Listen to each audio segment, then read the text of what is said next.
Business on NDTV. 30 minutes of hard business news. One topic, one speaker, and a conversation that's relevant to you. I'm Manvi Sinha Dhillon. First, a few things to consider. India exported 2 billion mobile phones between the period 2014 and 2022 with a compounded annual growth rate of 23%. Now in FY23, India exported $10 billion worth of mobile phones. And here I'm talking in value terms, not in unit terms. Both point to India's capacity to manufacture consumer electronics. One final point. The Indian government has been pushing for local manufacturing, evident in its Make in India and its production-linked incentive scheme, which is a $24 billion scheme. This comes at a time when global brands are pursuing a China Plus One manufacturing strategy. Now let me introduce Dixon Technologies, an electronics manufacturing services company that makes every electronic good that you can think of, from LED TVs to washing machines to mobile phones to wearables to lighting solutions to security surveillance systems for some of the world's biggest global brands. Dixon is often called India's Foxconn, which is a Taiwan company, and it's a global force in contract manufacturing. So, how does Dixon plan to leverage its experience, its relationships and opportunities for a new chapter? Let's find out from Sunil Vachani, co-founder and executive chairman, Dixon Technologies. He's also president of the Consumer Electronics and Appliance Manufacturers Association. Sunil, thank you for joining us on NDTV. Thank you, Manvi, for having me on the show. And thank you for having us at a plant. We've got a production line, as our backdrop, so that's special. Thank you very much for that too. Welcome to our plant. It's great to have you. I know this is just one of many plants that you have. I think, and correct me if I'm wrong, I think in the last 3 to 5 years, Dixon Technologies has had just stupendous growth. And I leave it to you to decide which parameters you want to use to reflect that growth, whether it's plants, workers, products, relationships. Just describe what's been going on in the last 3 to 5 years. So I think first, let's look at the industry point of view, right? If you look at it in terms of numbers, I think the growth has been phenomenal. If you look at a few years back, I think we were importing most of the mobile phones that we were selling in the country. And as you know now, almost 100% of the mobile phones sold in the country are manufactured in India. Not only that, we are exporting mobile phones worth almost $10 billion. And we're looking at an exports of almost $100 billion of just mobile phones alone. By when?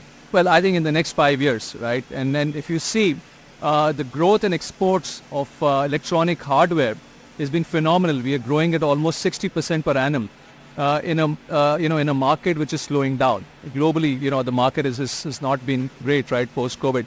So in that kind of a situation, I think it's a phenomenal growth. And if I have my numbers right, I think we are the 5th largest category in terms of exports from the country. And very soon, I think you're the 4th largest. So I think what has really changed is the scale that we are operating at. So if you look at it from Dixon's point of view also, if I look at it compared to, let's say, 5 years back, we were producing hardly a few thousand mobile phones a month. Today, Dixon has a capacity to produce 70 million mobile phones per annum out of a total market size of almost 220 million. So that's a very, very large scale. And I think this is extremely significant because according to me, the key to global competitiveness starts from scale. So once you have large scale, you have this hope of becoming globally competitive. So, it set me thinking, there are a whole bunch of products that you manufacture, but if you had to say this is the big product bet that we're sort of making for the future, what would you point towards? Yeah, if you look at, I would say about 10 years back, there was a time that 90% of Dixon's revenues came from a single product category. which was televisions, LED televisions. And I think a single customer also accounted for more than 80% of the sales. And I think we realized that there was a very risky strategy. And now Dixon is present across many product categories. So as you mentioned, some of the products that we manufacture are LED televisions, mobile phones, now IT hardware, home appliances, besides other categories. Wearables. But answering your question, yeah, wearables. But answering your question, I think if you look at the industry, the biggest market size is, of course, of mobile phones. Okay. As I mentioned that India, we sell as an industry almost 220 million mobile phones per year. And the value is an astonishing 3,40,000 crores. So in terms of category, I would say mobile phone is definitely the largest. And Dixon's revenue are still small, but we feel that over a period of time, Dixon will be a significant player as far as mobile manufacturing is concerned. Very quickly, because I'm mindful of the time and the ground that I want to cover with you, if you had to look at some of the growth contributors in the external environment, one is OEMs and their China Plus One strategy. The second is the government's Make in India push and the PLI, which is the Production Linked Incentive Scheme. Reflect a little bit on both the ground realities that you have experienced. So, people ask me that would you be looking at setting up manufacturing facilities outside of India? I said, sure, that's going to happen in the future. But if you look at the situation now, I think there is no better place than India to manufacture, right? So let's look at the numbers. I think in terms of the market size, India is probably going to be the largest market, right, for selling or producing products like mobile phones. So I think this is quite significant. And I think if you look at the other product categories like home appliances, the penetration levels of these products are very so low, right? Yeah. Hardly, let's say, 10% of the people own an air conditioner or a product like refrigerator. And it's marginally better for a product like television, where, hardly 15% of the people own a television. So I think there is a large growth that's going to come in once the penetration levels improve and once India becomes the manufacturing hub for the world. I mean, it's an interesting point to make. So you're saying, look, I would rather manufacture in India because not only do I have the potential to export, I have such a large domestic opportunity as well. Have I sort of paraphrased right? Absolutely. So one, it's a large domestic market. And second, if you see, I think the government initiatives and the policies that have been rolled out are very, very significant. You talked about the PLI scheme. I think the PLI scheme to me has definitely been a game changer as far as electronic manufacturing is concerned. And let's look at that. What was the objective of introduction of the PLI scheme? I think the most significant objective was that Indian industry needed to look at scale for building global competitiveness. And the way the PLI scheme has been structured, it's all about incremental sales. It's all about creating the large scale in the country. Two, I think PLI was also supposed to create a component ecosystem, which was not there. And I think it has succeeded in a major way. I think still a long way to go, but yes, we have achieved significant milestones. Besides the other policy initiatives, if you see our tax rates, the income tax rate, right, the corporate tax, for new manufacturing companies, the rate of 17% plus surcharge, I would say it's the lowest as compared to anywhere in the world. And if you bring all these things together, along with the large pool of labor, which is also very economical strength. compared to Vietnam or China. Absolutely. So I think if you put the combination of a large domestic market, the very favorable government policies, and also the pool of talent that we have, and most importantly, the future of possibility of design-led manufacturing with the pool of talent that we have in amongst our engineers. I think this combination is just amazing, and I think this can produce outstanding results in times to come. So I'm going to ask you to wear the Dixon hat and wear the industry hat. Yeah. At the same time, when I sort of go through a bunch of skeptical points of view regarding this whole opportunity and trajectory. One is, that we're still doing more assembly rather than manufacture. Assembly means that, we've got a very small piece of the value pie. How would you sort of comment on that? Yeah, I see that debate a lot these days. And, my answer to that is, this same question must have been asked when, Maruti Suzuki was coming into town and setting up the first plant for manufacturing. I'm sure people would have said that, listen, this is just, assembly of cars that is happening. Where's the value addition? Where's the component ecosystem? But if you see now, I think the auto component sector is an amazing example of what, this industry could be, right? Today, what I believe our auto component manufacturers, export to all over the world. Yeah. Right? And I think it's a matter of time before we see the same thing happening in the electronic manufacturing space.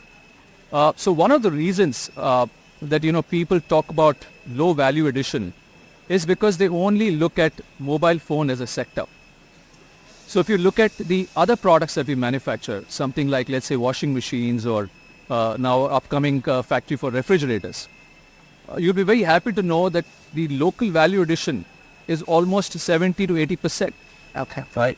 Now, mobile phone is a very typical product category where a large part of the bill of materials is the semiconductor. Yes. Right. And what we have committed as a company and as an industry, that out of leaving aside the semiconductors, we will have a value addition of almost 70% if you take the semiconductors aside. And today, even China, our neighbor, does not produce, large number of semiconductors that get into the smartphone. It's still imported from Taiwan, Korea, and Japan, right? And the value addition that China has in mobile phones is only 40%. And we are at a level about 20%. So I think considering the fact that we've just started off, PLI scheme is only about 2.5 years old for mobile phones, I think it's a great start. And personally, I'm very confident that it's a matter of time that we reach that level of value addition of 40% and maybe beyond. And India becomes, as I mentioned, the most preferred destination for sourcing of electronic hardware for the world. You mentioned Taiwan. I think Foxconn, I'm sure many people do. So I just wanted to get your assessment of the competitive landscape, because your global rivals are in India. So they're leveraging, whatever the ecosystem has to offer. Barriers to entry are low in this field. I'm not going to go through each and every example, but you see people diversifying into this arena. Yeah. What are you doing to maintain your, lead position? Yeah. I know people often say that Dixon is the, next Foxconn of India. And I think I would like at a time where people say that, the Dixon from India, and in global markets. I think that's what we look forward to. But I think answering your question, Dixon has shown tremendous capability in the last few years in terms of execution. So if you look at the PLI scheme for mobile phones, Dixon was the first company to start off manufacturing. We set up this facility in a record period of just 6 months. Dixon was also the first company to get audited and approved for the disbursements under the PLI scheme. In a very short period of time, I mentioned to you that now we have created a scale of manufacturing almost 30% of the total requirement of mobile phones in India. So that means our capacity is now 70 million, as I mentioned, pieces per year. And Dixon has this unique advantage that besides the scale that we have, we are an extremely frugal company. We are a company which is very agile, which is very nimble, which is very focused on our return ratios, and very focused on meeting customer expectations. So I think it's a combination, and of course with the local domain knowledge, it's a combination of all of these factors put together that creates a very unique competitive advantage for Dixon as a company. And as I mentioned to you, that now the vision is that Dixon is looking at emerging as a top 10 global EMS companies in the next 5 years and top 5 in the next 10 years. And currently, in terms of revenues that we have of about 18,000 crores, Dixon is 21st on the list in terms of rankings as far as the global EMS companies are concerned. How much skill does your average factory worker, require? And are we hitting a kind of a shortage situation even on that front? How are you going to get around that? I think let me first start by giving some numbers, right? People question that has the PLI scheme been a success? And I think we should measure this success in terms of the numbers of the sales growth that has happened. And second, also on the employment opportunities it has generated. You would have seen the numbers that in the last 2.5 years, almost 500,000 new jobs have been created in the mobile manufacturing space alone, right? So I think this industry has that, power to transform, as the situation as far as job creation is concerned. Answering your question on the skill set part of it, right? So I think there is no doubt that going forward, the industry will require a large number of skilled workers. And I think the change that happened in the banking industry, if you remember, right, when, it was just private banks were just coming in. And I saw, the role that, the private sector played in some of companies like NIIT and the banking sector coming together. Yes. I think this is what needs to happen now in the manufacturing industry. The private sector needs to invest in this, absolutely. We ourselves are investing a huge amount of money on the skilling side of it. We are setting up 3 centers of excellence in Noida, Dehradun, and Tirupati to make sure that we train the workers before they come into the shop floor. But I think we need to do a lot more. We need to work with the educational institutions, the ITIs, to ensure that we change, the kind of the syllabus that is there and what they teach in these institutions. Make it so relevant that when they come, to the factory, they're ready from day one. The PLI scheme, and I know that, you've been a beneficiary, but what if it hadn't been rolled out? Yeah. Was the size of the opportunity, was the China Plus One, was your understanding of electronics manufacturing adequate to get you almost where you are today? So I think we have to keep in mind that what was the whole objective of introducing the PLI scheme, right? And it all starts with, basically compensating the industry for some of the disabilities that were there in the system, right? And what are those disabilities, right? So as we know that, there are issues as far as the logistics cost is concerned because of, the state of the infrastructure, right? There were also issues on the high finance cost, right? And I think there was a study done that the disability was to the tune of almost around 6 to 7% as far as Indian manufacturing was concerned. So I think PLI was introduced to ensure that industry can look beyond the disabilities and start looking at exports, right? Start looking at global markets. And that has already happened. You already mentioned the numbers that we have, created an incremental sales of almost 80,000 crores after the PLI has come in, right? So I think that objective has already been met. Now, the Indian industry needs to look at life beyond PLI, right? Indeed. And I'm very confident, and one is already seeing that a lot of the disabilities will go away in times to come. The infrastructure is improving on a massive scale, right? There are things being done to improve the ease of doing business, right? And the other disabilities that are there are also going to go away. So I think Indian industry now needs to work on creating a large scale, focusing on creating a component ecosystem, focusing on design-led manufacturing. And I'm sure that once we do all of this, we would not need any of the subsidies going forward. And I think this target of $100 billion worth of exports is not going to be ambitious, but it'll be realistic. You haven't answered my question on what's that exciting new thing around the corner, assuming you can share it with us.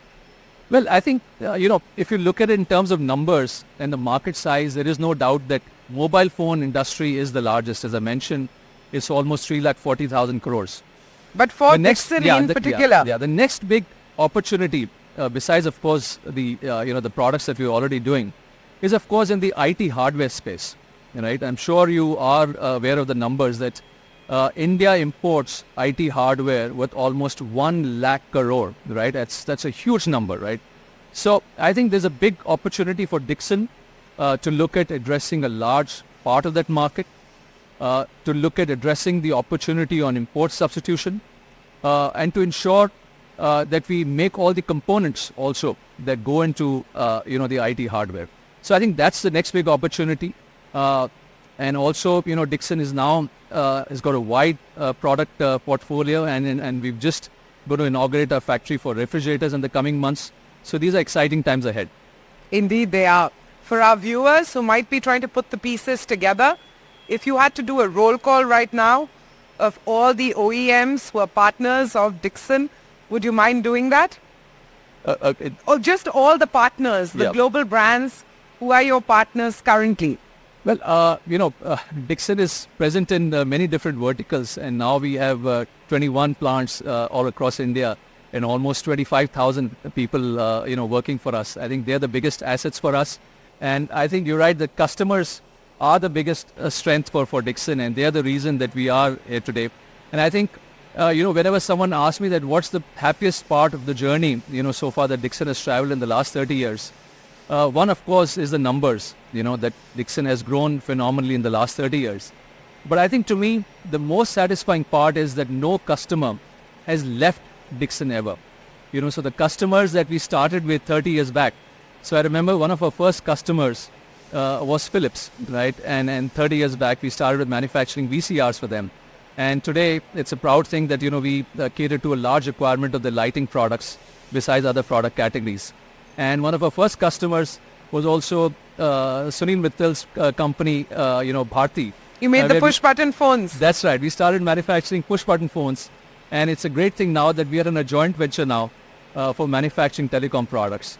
So it's come full circle. And I think that's been the most satisfying part of the journey.